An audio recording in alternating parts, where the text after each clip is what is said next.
76.000 sekian pekerja itu sudah dirumahkan. Mungkin ada yang tidak mendapatkan gaji atau masih mendapatkan tapi mungkin sebagian. Dan 17.000 diantaranya atau sekitar 18% sudah dilakukan PHK. Nah ini.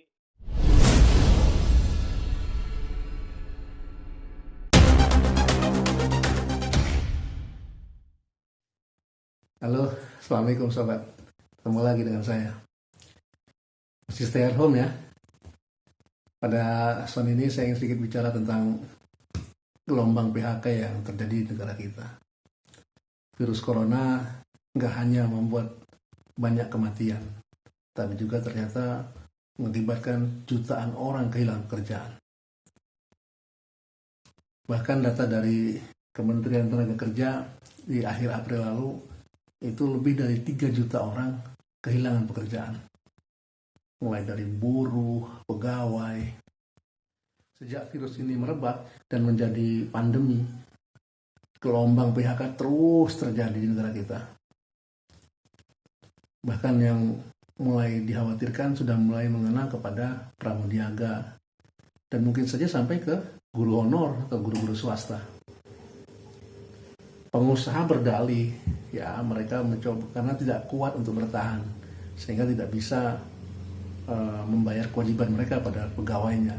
Akhirnya mereka harus merumahkan atau mem-PHK. Sejak pemerintah pertama kali resmi mengumumkan kasus COVID-19 perdana di negeri ini, sekitar tanggal 2 Maret lalu,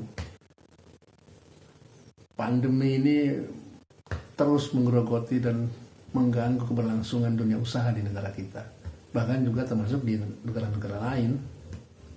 Dan sebenarnya pemerintah juga tidak tinggal diam. Pemerintah juga mencoba untuk berusaha untuk menjawab kegalauan, kegelisahan dari masyarakatnya, dari pegawai-pegawai, karyawan-karyawan, ya dengan berbagai macam cara, antara lain dengan ya menerbitkan kartu prakerja. Ya. Ini programnya lama dari presiden kita, ini baru terbitkan sekarang. Tapi baru beberapa minggu saja program ini berjalan, sudah menuai banyak kritikan bahkan cemoohan. Karena dianggap tidak pas untuk kondisi saat ini. Kartu prakerja itu ya mungkin sesuai untuk masa akan datang. Karena saat ini yang dibutuhkan adalah makan. Masyarakat sangat membutuhkan kemampuan untuk bertahan hidup, bukan untuk pelatihan. Itu alasan utama, maka program ini sangat banyak mendapat kritikan dan cemoohan.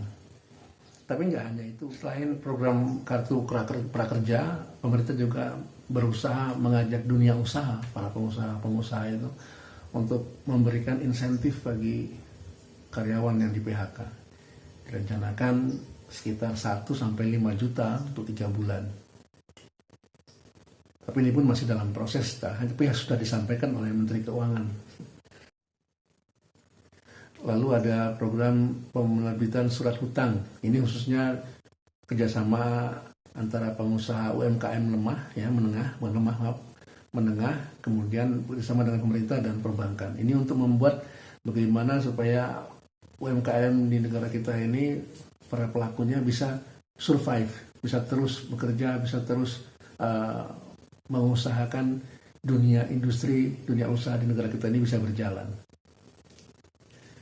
Selain itu juga ada insentif khusus untuk tenaga kerja medis. Ya ini karena memang resiko yang dimiliki oleh tenaga medis, khususnya yang berhadapan langsung dengan pasien-pasien yang terinfeksi dengan corona ini, itu luar biasa.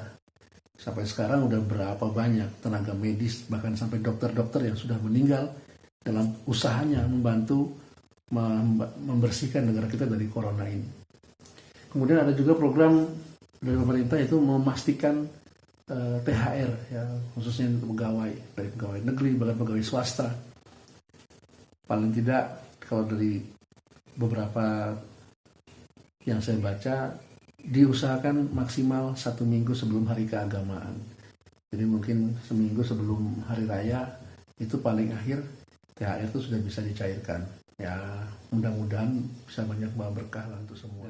Sebenarnya juga saat ini pemerintah sedang menggodok untuk memberikan stimulasi pada dunia usaha, khususnya pengusaha-pengusaha itu untuk terus bisa survive dan mempekerjakan karyawannya. Ya antara lain program dari pemerintah adalah meringankan pajak, ya, meringankan pajak itu supaya beban dari perusahaan itu bisa lebih berkurang sehingga kemungkinan untuk melakukan PHK juga kecil. Namun lebih dari itu, pandemi ini memang sudah mengena pada seluruh aspek kehidupan kita. Bahkan hampir semua negara itu juga berusaha survive dari gerogotan virus corona ini, sehingga kita nggak sendiri. Nah, kita sambil menunggu pemerintah bisa membuat program yang lebih baik, kita terus berusaha bagaimana bisa survive, terus meningkatkan kreativitas kita, dan jangan lupa banyak-banyak doa. Mudah-mudahan Tuhan segera menghapus kegalauan kita selama ini yang diakibatkan oleh pandemi corona ini.